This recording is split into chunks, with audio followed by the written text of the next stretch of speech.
So I'm going to be discussing genome mapping by using minions from Despicable Me as my example species.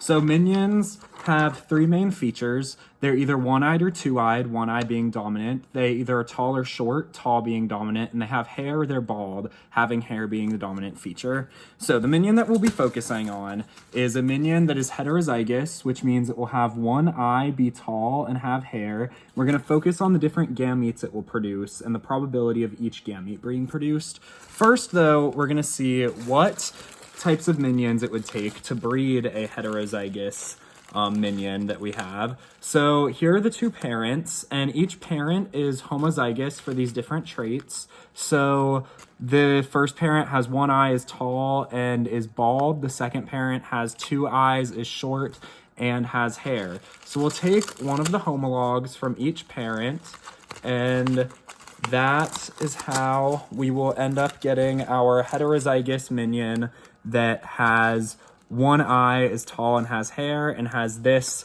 specific allele pattern. So now we'll be focusing on what different gametes our minions will be able to produce. This minion, as you can see, these are the different homologous chromosomes it has. So it will produce a total of 8 different types of gamete. These are all of the gamete phenotypes, the genotypes, what type of crossover happened, and the probability of each happening. This will be listed in the description below. We're going to focus on 2. So first, we're going to focus on the probability of a double crossover happening that will produce this phenotype. So first, you take the coefficient of coincidence, which is 0.68 in our situation. It's just the observed over expected if you were to do a test cross of the double crossover from happening. So you take the coefficient of coincidence, multiply it by the single crossover 1, single crossover 2 value, which is just that value of centimorgan that was on our map.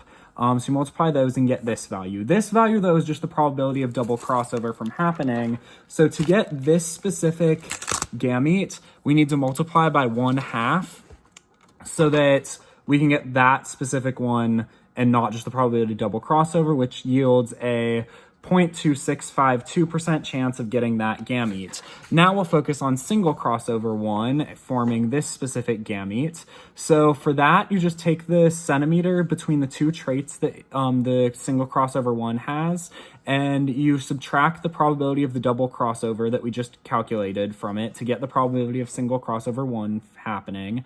So that is done right here, and you get this value, which you multiply that value again by 1/2 because you want to make sure you're accounting to just get that one that you're focusing on. So multiplying by 1/2 gets the probability of this specific gamete, and the probability is a 6.2348% chance that our minion's gamete will have this phenotype.